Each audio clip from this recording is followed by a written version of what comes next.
Речиси 2 недели по хакерскиот напад на серверите на МЕПСО, државната компанија се уште ја нема целосно контролата врз системот.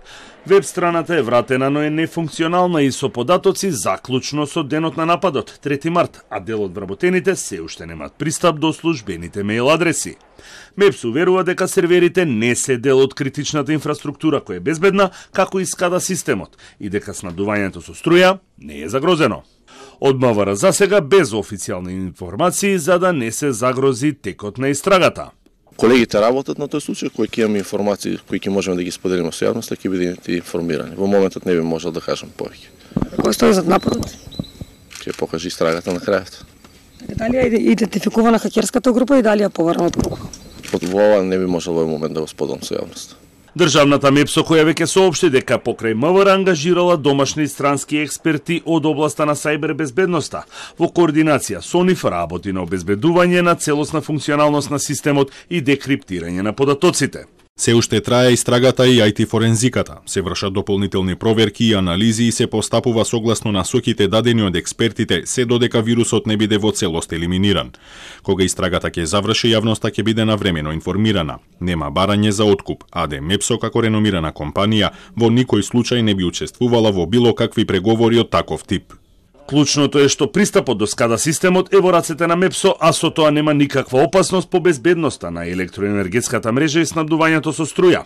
Но државната компанија нема информација дали направиле бекап на податоците кои засега се криптирани. Сепак, за компаниите кои тргуваат со струја проблеми има, бидејќи од минатата недела ниту еден производител, снабдувач или трговец со електрична енергија не може да добие податоци и да има навремен увид во податоците за својата работа, односно потрошувачката на неговите клиенти. Дали колку треба да наплати за потрошеното во овие денови, а исто така фирмите не може да направат закуп на капацитети во странство доколку работат за странство.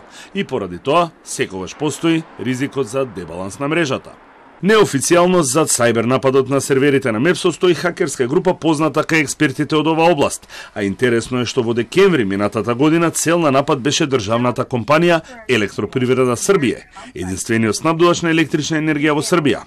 А во овој случај хакерите бара откуп во замена за декриптирање на податоците. Ова не е прв сериозен хакерски напад врз државна институција во Македонија. Во јули 2020 година беше нападната официјалната страна на Државната изборна комисија со дистрибуирано одбивање на услугата ДДОС, поради што неколку дена на страната не беа достапни резултатите од изборите.